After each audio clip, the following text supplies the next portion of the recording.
Hello everyone, and welcome to this new series of videos that I'm going to be doing, where I Iron Man the entire Fire Emblem series.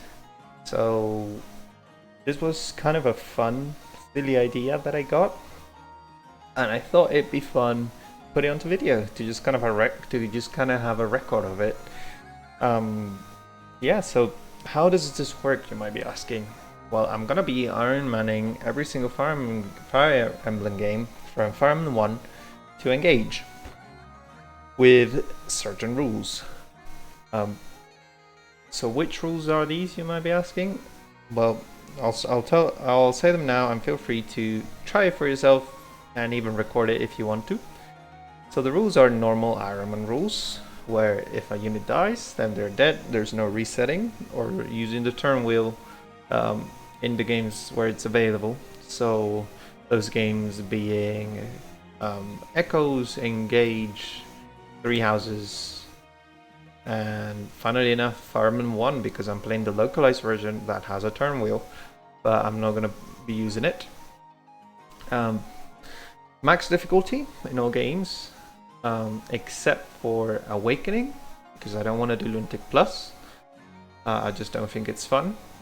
And also, I will be doing Reverse Lunatic on Fire Emblem 12, because I played that game quite a few times in that difficulty specifically. So I feel confident enough to do it. I feel like I could try, I could attempt it. And in that game, there's also a rule where if you played Fire Emblem 12 in Lunatic or Reverse Lunatic, then you will know that towards the late game, well, in the late game and the end game, the game requires you to rig criticals against some bosses. And they even designed it so that they have save points near, like, in convenient places for you to use, so you can rig criticals easily. Because of this reason, rigging criticals in Fire Emblem 12 late game and end game is allowed, simply because of the game like requiring you to do it in order to beat it. Because I just think losing an Iron Man to me not getting a 30% critical that I need to get, because there's no other reliable way to kill the bosses, is not very fun. So I thought I'd add that rule. And there's one more thing. When it comes to Path of Radiance, I'm unsure as to what to do. I'm unsure if whether to do Maniac mode or Hard mode. I am undecided on that. So feel free to leave your 2 cents on it in the comments. Let me know what do you think will be more fun, if doing Maniac mode or Hard mode. So yeah, those are the rules. Also, there is another rule actually. When it comes to Three Houses, I don't think doing all 4 routes is worth it, because that just takes too long. And Three Houses isn't the most fun game in the series either, but so I've decided that I'm only gonna do 1 route in Three Houses. I'm still deciding between Golden Deer and Blue Lions for the route I'm gonna do. So if you want to attempt this, then you as well can pick 1 route and go with that one. If you want to follow these rules, feel free to make your own rules as well. So yeah, I just don't feel like doing all 4 routes again, because I think that'll be boring both for me and for the viewers. And I just don't think it'll be a very fun experience to try and Ironman every single route. So that is kind of it for the rules. Yeah, that's pretty much how I'm gonna go about it. Games I'm looking forward to in this Iron Man, I'm kind of looking forward to play Thracia. I think Iron Man in Thracia is really fun, because I think Thracia is a really fun game. I'm also looking forward to Iron Man in Shadow Dragon, because Iron Mans and Shadow Dragons are very funny because of the generics. I just find the generics kind of hilarious, and how you kind of just throw everyone into the meat grinder at the end, so you get higher level generics if you're at that point, that is. But still, it's just pretty funny. Any other games I'm looking forward to? I'm trying to think. Iron Man Radiant Dawn once, and that was kind of fun, so looking forward to that. I'm really looking forward to when I get to Engage, even if it's a long way down the road, because I've been playing Engage quite a bit, and I quite like it. I think it's a really fun game, and I've Iron Manned it already unsuccessfully. I tried once, and I got to like chapter 20. I died in chapter 20. But I think it's a really good game to Iron Man. I think it's a very Iron Man-able game, which is good. Like, my Iron Man attempt was terrible. I finished chapter 11 with most of the early game units dead, except for like Amber and John. Those were like my only two early games units that were still alive, because I just fumbled the bag incredibly. But then the game kind of gives you other units to work with, and it's just a really, it was just a really fun experience, even if I lost. And I might even try to do it again in my own free time. Apart from the one I'm going to do when I eventually get there in this series. So yeah, that's mainly my rules on all the games and my thoughts on what games I'm excited about. I'm actually also very excited to do Conquest. Conquest Lunatic, I think, is a really fun game to Iron Man. Just mainly because the maps are really good, and well, most of them. There's obviously some outliers that are not very fun, but most of the maps are pretty good. And it only gets pretty scary in the late game, but I think before the late game is a pretty fun experience. And even the late game is still fun, it's just scary. Yeah, I'm looking forward to that. Since we're on Fates, I was thinking of doing Birthright and Revelations, because it's a bit different than Three Houses. There's not as much repeat content in those games. So I think I might do it, but do leave your thoughts if you think if you'd prefer me to just do Fate's Conquest, because that is the kind of game everybody plays mainly, including me, really. It's probably the best one of the three. Or if you would like me to do all three. At the moment I am gonna do all three, but that is subject to change. Yeah, that's kind of it. I kind of want to try Revelations again. Like, I know Revelations sucks, but I just kind of want to try it again because I haven't played it in so long, and I just want to revisit it just to remember how awful it is, if that makes sense. And Birthright, I've Iron Man once, and it was pretty fun. It was just a Ryoma fest, as Birthright tends to be. Yeah. I'm unsure as to how Fire Emblem 4 is gonna go, because I've only played it once, so I'm not the best in Fire Emblem 4, but hopefully it goes well. And here we come to the first death of the Iron Man, which is Sita. So yeah, that was an unfortunate thing that happened, because I kind of underestimate Fire Emblem 1, because I always remember, Fire Emblem 1 is easy, because it is an easy game. Mainly because the AI just loves to go for Marth, and Marth is one of the best units in the game. So it's kind of easy to just make Marth just have Marth plow for the entire game. And then even bring Jagan along if you want to give him the stat boosters, and then you can even bring Bantu if you give him a Master Seal and cap his defense. And there's like some other silly things you can do that are pretty good. Like, if you give Bars the Devil Axe and the Goddess Icon, then he actually does really well.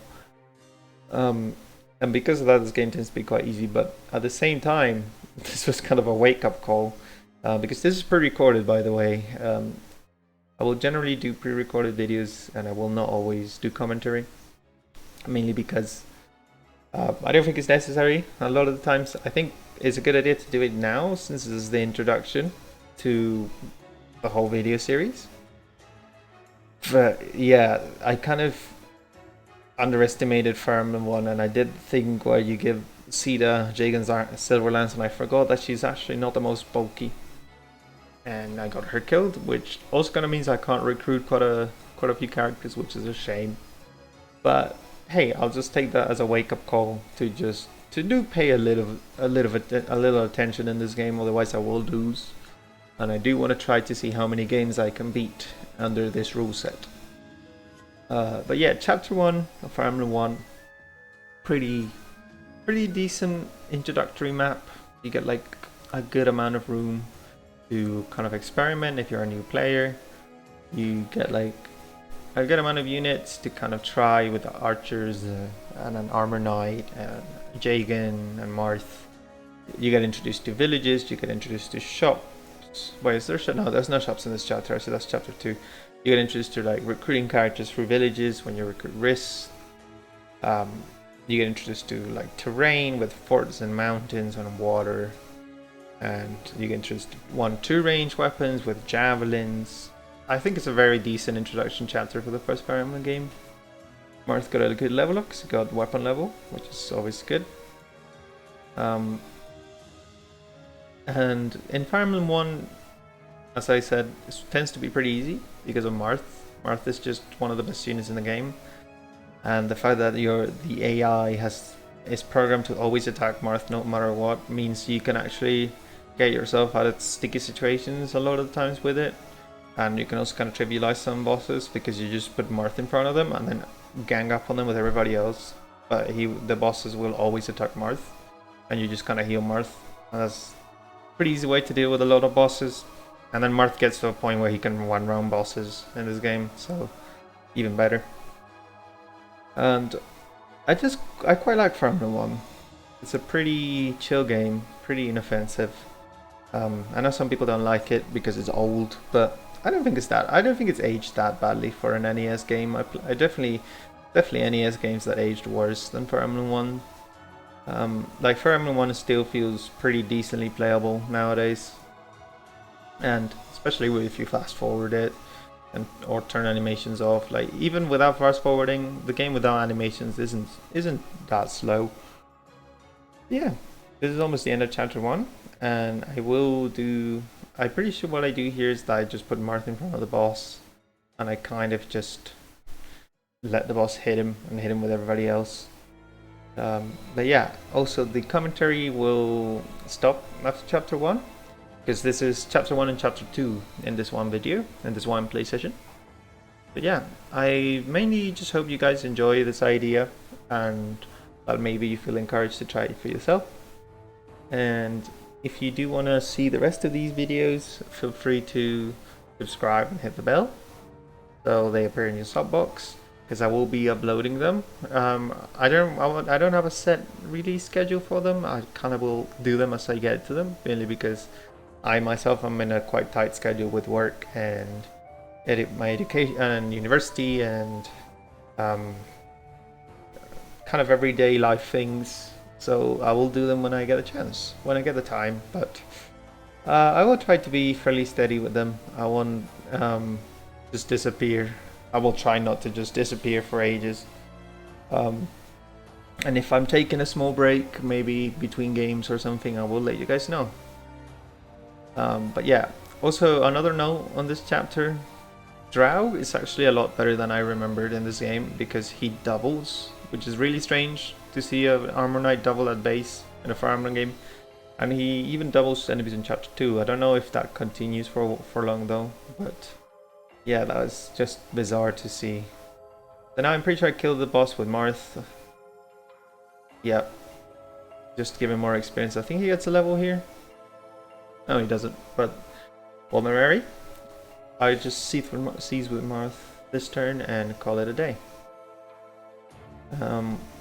So yeah, the cool thing also about having the English translation is that you guys get to see it if you haven't played it, if you haven't played the localized version of FE1. I think it's a decent localization. I think it's kind of nice that it exists, even if it's been taken down now and you can't buy it anymore. Thanks Nintendo. But hey, at least it's out there now, and I'm sure it's being preserved online, which is good. It's always good to have localized versions of games that haven't been out, like official versions. But yeah, chapter 2, pretty chill chapter. I will mainly just talk about the new units and kind of let the video roll now. But you get Ogma and the Axe Bros and Darrows, and the only good units I would say here. Granted, everybody is perfectly usable in FE1 because FE1 is pretty easy, but the best units here are Ogma and Barst, mainly because Ogma just has good bases and he's pretty fast, and Barst can do the whole I don't know if I mentioned this, but if you give him the Devil Axe and the Goddess Icon, then he has pretty good combat in this game, which is actually pretty funny. There's like an actual use for the Devil Axe in this game. But yeah, that's mainly it for the units in this chapter. There's also Caster, but I can't recruit him because Sida is dead. But Caster, I wasn't planning on using Caster anyways. But yeah, also this chapter is pretty chill. You can just kind of soak up the enemies with Jagan and kind of just huddle up here at the beginning because the enemies just come to you. But yeah, I hope you guys enjoy this idea, and I was certainly looking forward to carrying on with it. And yeah, I hope some people also try it out for themselves because I just think it's a fun little idea to try. But yeah, hope you guys enjoyed the video. Enjoy the rest of chapter 2, and I'll see you guys in the next one.